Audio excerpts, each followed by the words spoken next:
ये तस्वीरें आपके सामने हैं बिलासपुर में। आपको बता दें, ताबड़तोड़ कई रैलियां की गई हैं जेपी नड्डा की ओर से। आज सुबह सुबह हमारे संवाददाता अशोक सिंघल ने उनके पत्नी से भी बातचीत की। दाव जीत का वो लगाती हुई नजर आ रही थी और ये तस्वीरें आपके सामने हैं। उम्मीद है कि कम से कम मीडिया में आकर वो कुछ बातें कहें।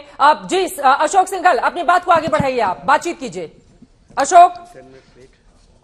बिल्कुल चित्रा देख सकते हैं कि बीजेपी के राष्ट्रीय अध्यक्ष जेपी नड्डा जी, उनकी पत्नी डॉक्टर मल्लिका नड्डा जी, उनका पूरा परिवार हमारे साथ मौजूद है। अभी वोट डालेंगे थोड़ी देर में, लेकिन उससे पहले वो हमारे साथ मौजूद है। पूजा अर्चना वो करते हैं सुबह सुबह, वोट डालने से पहले दिन की शुरुआत ही पूजा अर्चना से करते हैं। नड्डा जी, किस ढंग से देखते हैं आज का दिन, कितना अहम है आपके लिए? हर दिन अहम होता है और आज का दिन विशेष है। आज का दिन विशेष इसलिए है कि हिमाचल की देवतुल्य जनता अगले 5 साल के लिए अपना निर्णय करने वाली है और वह विवेकपूर्ण तरीके से प्रदेश के हित में और देश के हित में निर्णय करने वाली है। इसलिए आज का दिन एक तरीके से अगले 5 साल की नींव रखने वाला दिन है, इसलिए विशेष है। रिवाज बदलेगा या क्योंकि जो रही है परंपरा, एक बार दूसरी पार्टी की सरकार, एक बार दूसरी पार्टी की सरकार, इस बार क्या कुछ बदलाव? जो वही रहेगा, रिवाज बदलेगा, कोई उल्टा पलटी नहीं होगी। फिर से प्रधानमंत्री मोदी जी के प्रति लोगों का अथाह प्रेम, अटूट विश्वास और जयराम जी ने जिस तरीके से जमीन पर सारी चीजों को उतारा है, उसके लिए हिमाचल की जनता इच्छुक है, उत्सुक है भारतीय जनता पार्टी को समर्थन देने के लिए।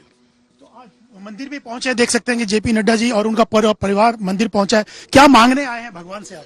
देखिए, मैं भगवान से हमेशा एक ही बात मानता हूं कि समाज में शांति रहे, सुख शांति रहे, समाज विकास करे और समाज के सभी सदस्य मंगलमय रहें। और उसके लिए मुझे एक समाज में एक अच्छी सदस्य के नाते, एक सिटीजन के नाते, एक नागरिक के नाते मैं भी अपनी जिम्मेवारी अच्छे से निभा सकूं। बिल्कुल देख सकते हैं मल्लिका नड्डा जी, उनकी वाइफ भी हमारे साथ है। मैम, भगवान आज के दिन को किस ढंग से देखते हैं?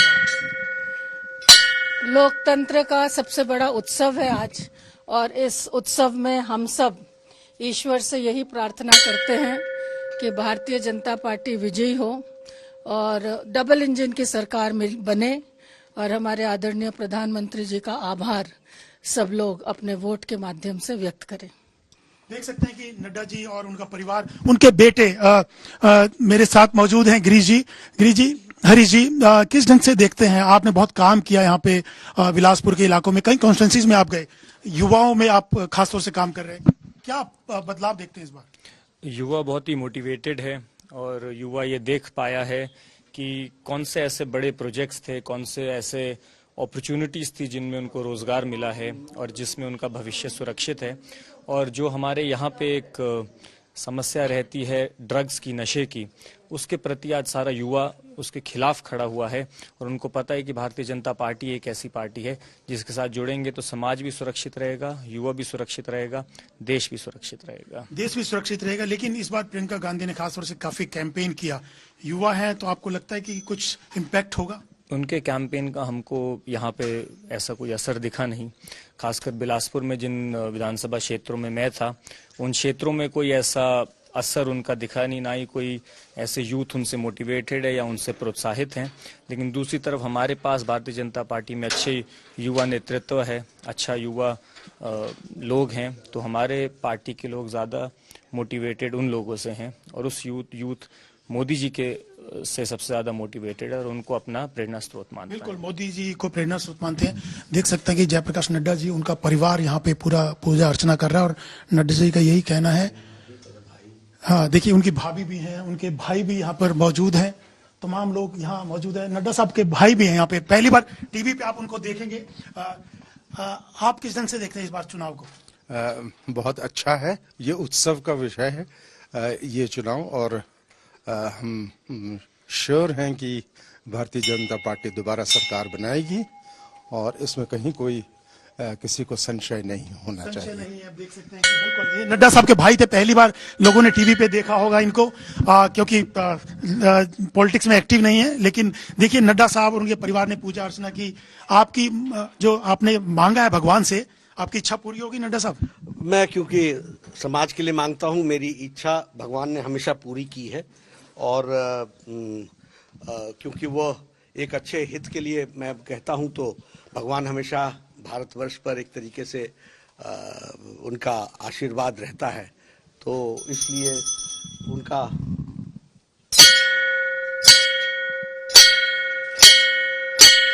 उनका आशीर्वाद हमें मिलता है।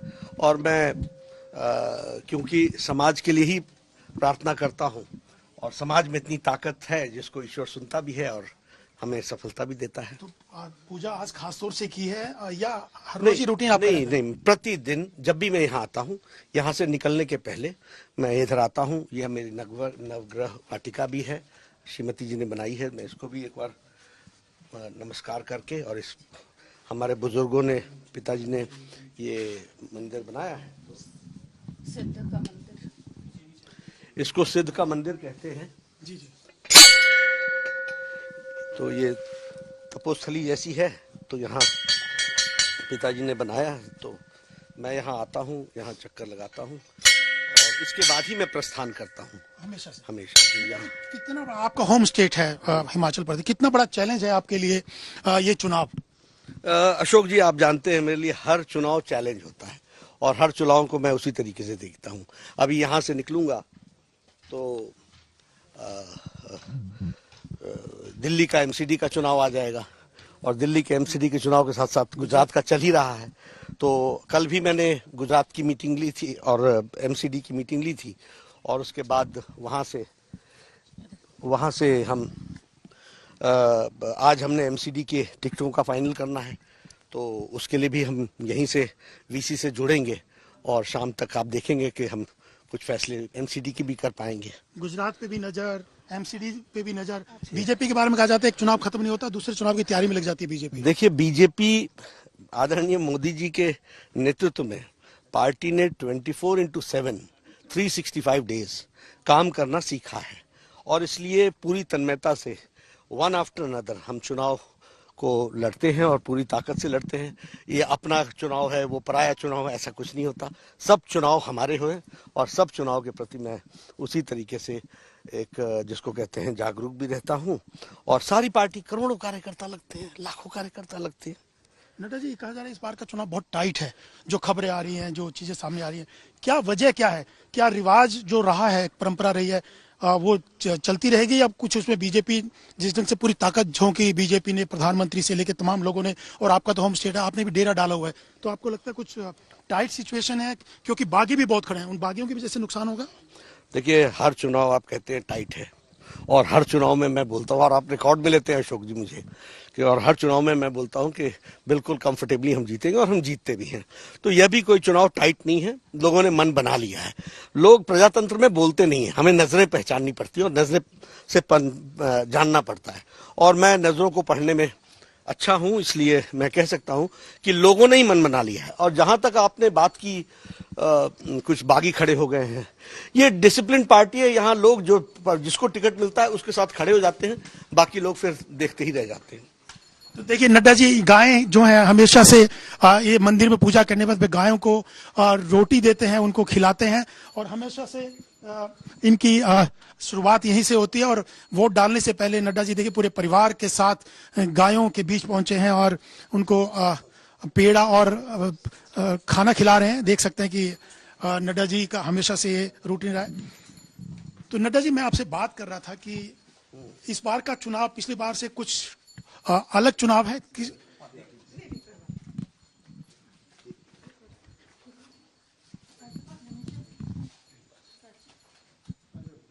बिल्कुल, देखिए नड्डा जी पूरे परिवार के साथ यहाँ।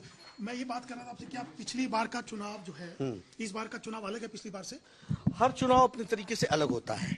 उस समय कांग्रेस से हम निकल करके आ रहे थे। इस बार के चुनाव में लोगों ने जो मन बनाया है वो मोदी जी को आशीर्वाद देने का और जयराम जी के काम को और मोदी जी का जो आशीर्वाद हिमाचल को मिला है उसको चुनाव है। कहा जा रहा है कि ओल्ड पेंशन स्कीम सबसे बड़ा मुद्दा है, उसको लेकर के कांग्रेस काफी अग्रेसिव है। देखिए, पूरा करेंगे जैसे सत्ता में लौटेंगे। देखिए, कांग्रेस को कोई सीरियसली यहां लेता नहीं है। ओपीएस बंद भी उन्होंने किया था, एनपीएस लाए भी वो थे, अब बोल बैठे कि हम देंगे नहीं। न जवानी जमा खर्च से कौन पूछता है उनको, कौन सब लोग जानते हैं कि न उन्होंने देना है, न कुछ उनको मिलना है, न ही उनको कुछ इसमें से कुछ होना है। लोगों को विश्वास है तो भारतीय जनता पार्टी पर है, और भारतीय जनता पार्टी जब ये कहती है कि हम चीज़ों को, महिलाओं का सशक्तिकरण करेंगे, हम युवाओं का सशक्तिकरण करेंगे, हम इंफ्रास्ट्रक्चर खड़ा करेंगे, हम विकास के नए आयाम स्थापित करेंगे, हम विकास के नए तीर्थ स्थापित करेंगे। एम्स दिया, All India Institute of Medical Sciences है, IIM Indian Institute of Management है, Indian Institute of Information and Technology है, बल्क ड्रग पार्क दिया, मेडिकल डिवाइस पार्क दिया। तो ये बड़े प्रोजेक्ट्स हैं। अटल टनल बना करके जनता को समर्पित कर दिया, डिफेंस के लिए बहुत बड़ी वो है। यहाँ 2024 तक रेलवे लाइन पहुंच जाएगी। तो ये मुद्दे हैं जिस पर भारतीय जनता पार्टी लड़ रही है और लोगों का आशीर्वाद इस पर मिल रहा है। मोदी जी को आशीर्वाद मिल रहा है। हमारे साथ मल्लिका जी, महिलाओं के सशक्तिकरण की बात की नड्डा साहब ने, आपको लगता है कि महिलाएं यहाँ की इंडिपेंडेंट मानी जाती हैं, इस बार अलग हट करके अपने ढंग से बीजेपी को जितवाएंगे? इस बार भारतीय जनता पार्टी ने स्त्री शक्ति संकल्प पत्र जारी किया है, जिसमें 11 ऐसे मुद्दे हैं जो महिलाओं को सशक्तिकरण की दिशा में एक पहल है, लड़कियों के, छात्राओं के शिक्षा के लिए और उनको आगे बढ़ाने की एक पहल है, और महिलाओं को स्वास्थ्य की दृष्टि से, शिक्षा की दृष्टि से, उनको स्वावलंबन बनाने की दृष्टि से, आत्मनिर्भर बनाने की दृष्टि से भारतीय जनता पार्टी कटिबद्ध है और कार्य करने के लिए संकल्पित है। नड्डा जी, क्या बागी इतनी बड़ी चुनौती है? प्रधानमंत्री ने अपील भी की एक बागी से, उसके बाद भी वो नहीं माने, तो आपको लगता है बहुत बड़ा चैलेंज है बागियों से निपटना भी? नहीं, मैंने कहा ना आपको, जिस दिन भारतीय जनता पार्टी जिसको टिकट दे देती है उसके साथ जनता भी चल पड़ती है और पूरा पार्टी का काडर भी चल पड़ता है। इसलिए ये सवाल ही नहीं उठता। और आपने देखा होगा माहौल, कौन बात कर रहा है बागियों की? ये सिर्फ राजनीतिक दृष्टि से लोग, एक राजनीतिक पंडित के रूप में आप इन बातों को रखते होंगे, लेकिन सच्चाई ये है कि ना कोई इन बातों को ध्यान में लेता है, क्योंकि लोगों को आस्था है तो भारतीय जनता पार्टी से है और भारतीय जनता पार्टी को ही वो समर्थन देते हैं। बिल्कुल। तो क्या जयराम ठाकुर ही अगले सीएम होंगे अगर पार्टी सत्ता में आएगी? बिल्कुल, भारतीय जनता पार्टी ने उनके नेतृत्व में चुनाव लड़ा है और प्रधानमंत्री मोदी जी के आशीर्वाद से लोगों को जोड़ने का प्रयास हुआ है। तो इसलिए भारतीय जनता पार्टी सरकार में आएगी और यहाँ नेतृत्व जयराम ठाकुर जी संभालेंगे। आम आदमी पार्टी भी मैदान में है, तो त्रिकोणा मुकाबला बागी, तो आपको लगता है कि कहीं ना कहीं चैलेंज हो सकता है? कोई त्रिकोणा मुकाबला नहीं अशोक जी। ये गए थे लड़ने उत्तर प्रदेश में 350 सीट में, 349 सीट्स में जमानत जब्त करा ली। उसके बाद ये गए थे उत्तराखंड में लड़ने में 69 में 65 सीट्स में जमानत जब्त करा ली। ये गए लड़ने गोवा में तो 39 सीट्स में 35 सीट्स पे जमानत जब्त करा ली। और यहाँ अशोक जी मेरी बात नोट कर लीजिएगा, 67 सीट्स पर लड़ रहे हैं, 67 की 67 सीट्स पर जमानत जब्त होगी। ये तो क्रीज पर आए, पीछे गए पहले। और हिमाचल की जनता जानती है, पंजाब को देख रही है किस तरीके से पंजाब में लॉलेसनेस हो गया, किस तरीके से वहां के एम्प्लॉय आकर के यहाँ केजरीवाल को उन्होंने बोलने नहीं दिया। ये तो दूर जाते हैं गुजरात, ताकि दिल्ली की और पंजाब का पोल्यूशन वहां ना पहुंचे। सबसे बड़ा मुद्दा क्या है बीजेपी के लिए इस बार? विकास, विकास और विकास। और ये मेरा नहीं, हिमाचल की जनता का मुद्दा है। ये पिछड़ा हुआ प्रदेश था, किनारे कटा हुआ प्रदेश था, आज मेन स्ट्रीमिंग हो गई है। आप 4 लेन से आ रहे हैं, आप देख रहे हैं कि किस तरीके से यहाँ की कनेक्टिविटी डेवलप हुई है। मैं गांव में बैठा हुआ हूँ, आप देखिए यहाँ पर 3 फेज लाइन है, इलेक्ट्रिसिटी, क्वालिटी पावर है यहाँ पर। आप सड़क से चल करके आए, कितनी अच्छी सड़कें मेंटेन्ड हैं। कोई व्यक्ति, पहले सब लोग शहर में रहते थे और कहते थे कि हमारे वहाँ क्वार्टर है, या मैंने वहाँ मकान खरीदा है, या मैंने वो किया है। और आज हमारे लोग, कोई गांव में, कोई शहर में नहीं रहता है, सब अपना काम शहर में करते हैं। 20 minutes, 30 minutes, 40 minutes, they are back to there home. लेकिन कांग्रेस कह रही है महंगाई बड़ा मुद्दा है, बेरोजगारी बड़ा मुद्दा है। बीजेपी ने कुछ नहीं किया, बेरोजगारी इतनी बढ़ गई है, महंगाई इतनी बढ़ गई है। कांग्रेस के लोग ऊपर से नीचे तक न पढ़ते हैं, न लिखते हैं, न जानकारी हासिल करते हैं। आप बताइए, सारे दुनिया में इकोनॉमिक क्राइसिस आया कि नहीं आया? आप बताइए, यूक्रेन की मार का सप्लाई चेन पर असर पड़ा कि नहीं पड़ा? आप बताइए, कोरोना में अमेरिका के इकोनॉमी लड़खड़ाई कि नहीं लड़खड़ाई? आप बताइए, यूरोप में इकोनॉमी लड़खड़ाई कि नहीं लड़खड़ाई? और इस कोरोना में स्टेबल इंडियन इकोनॉमी चल रही है कि नहीं चल रही है? और आज हम ब्रिटानिया को पछाड़कर नंबर 5 की इकोनॉमी बन गए, नंबर 5 की दुनिया में हम अर्थव्यवस्था बन गए और 5 ट्रिलियन इकोनॉमी की तरफ हम एक तरीके से लीप ले रहे हैं। तो हम नए आयाम स्थापित कर रहे हैं। Yes, there are challenges and this challenges are being met with very deep rooted national interest policies being implemented by Narendra Modi ji. थोड़ा गुजरात और एमसीडी की बात भी कर लें नड्डा साहब। 2-3 सवाल हैं। गुजरात में भी त्रिकोणीय मुकाबला, आम आदमी पार्टी तो दावा ही कर रही है कि उनकी सरकार बनेगी, जो दिल्ली मॉडल है उसके बाद उन्होंने पंजाब जीता और उसी मॉडल के हिसाब से गुजरात भी जीतेंगे। भगवान बचाए इस दिल्ली मॉडल से। शिक्षा की बात करते करते शराब का घोटाला कर बैठे हैं, स्वास्थ्य की बात करते करते घोटाला कर बैठे, पानी की बात करते करते पानी माफियाओं को प्रश्रय दे दिया, और यमुना का पानी आपने देखा कितना बह गया और यमुना का पानी कितना पोल्यूटेड हो गया, वो भी आपने देख लिया। तो भगवान बचाए इनसे।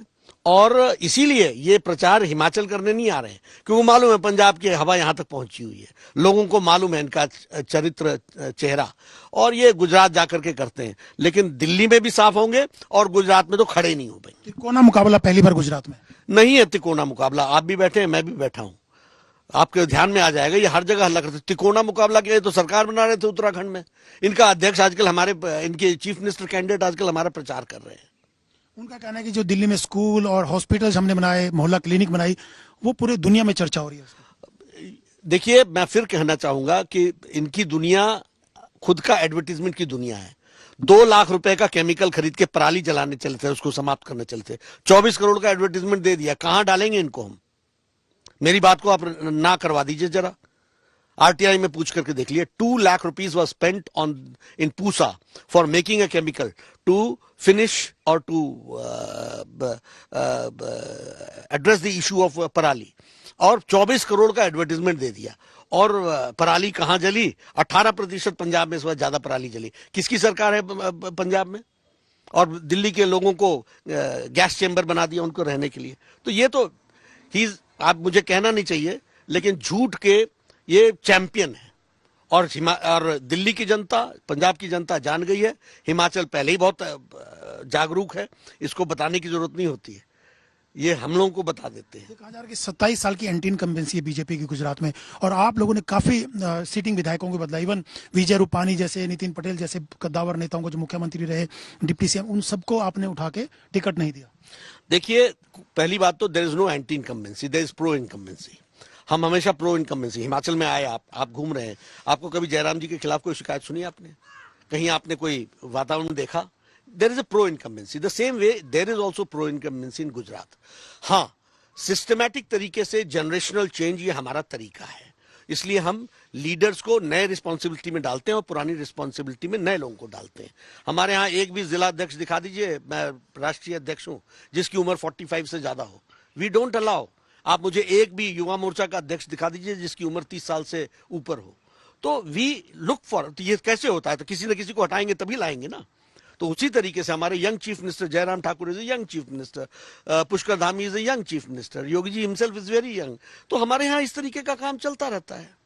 लेकिन नड्डा साहब, ये कहा जा रहा है कि मोदी का नाम का सहारा बचा है, कि स्टेट लीडर्स या मोदी ही सबसे बड़े, आपको लगता है कि ब्रांड आपकी पार्टी? देखिए, मोदी जी दुनिया की एक शख्सियत है और देश के सबसे सर्वमान्य नेता हैं।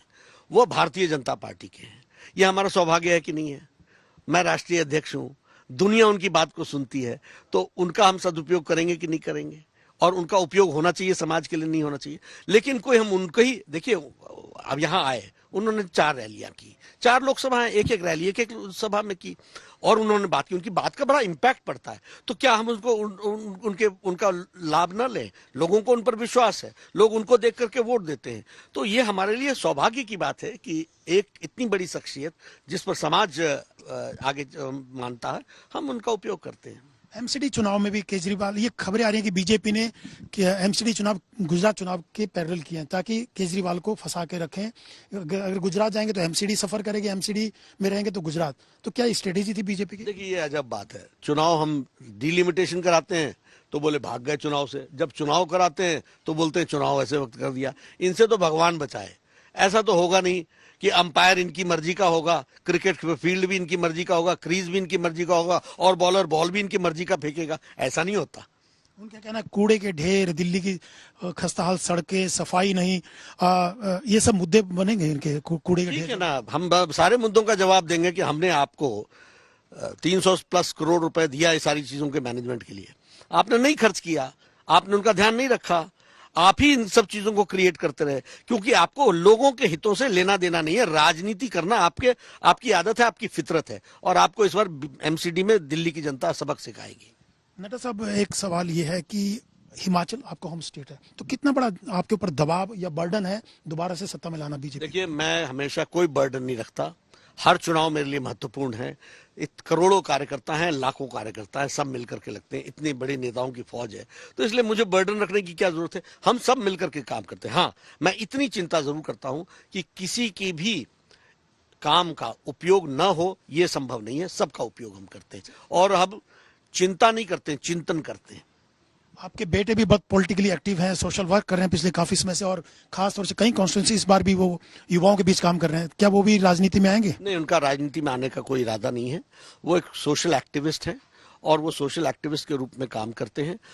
एक पॉलिटिकल फैमिली में बचपन से ही पॉलिटिकल अवेकनिंग आ जाती है, परिवार को देखते हैं, उसमें उनका इंटरेस्ट हो जाता है। लेकिन निश्चित रूप से, जैसा कि हम लोगों ने कहा है कि परिवारवाद नहीं चलता है, तो परिवारवाद में हम ही को एग्जाम्पल सेट करने होते हैं। इसलिए उनका राजनीति में इस तरीके से नहीं। हाँ, अब चुनाव होंगे और उनको लोग सुनते हैं और उनको लोग जानते हैं, तो चुनाव में आकर के मेहनत करेंगे। एक आखिरी सवाल, हिमाचल की जनता के लिए क्या कहना चाहेंगे? हिमाचल की जनता देवतुल्य है, अपना भविष्य अच्छे से जानती है।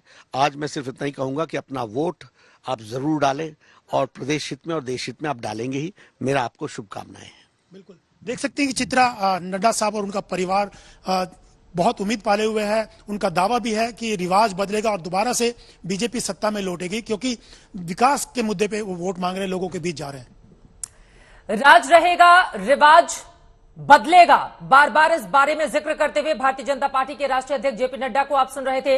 अशोक सिंघल उनसे बातचीत करते हुए बिलासपुर, आपको बता दें इसी जगह से, इसी हिमाचल प्रदेश से 1984 में छात्र संघ से अपने चुनावी करियर की शुरुआत की थी। उन्होंने जीते भी थे, छात्र संघ के अध्यक्ष चुने गए। उसके बाद 1993 में बिलासपुर से पहली बार विधानसभा का चुनाव लड़ा और जीता। 1994 से 98 तक वो विधानसभा में राज्य के नेता भी रहे।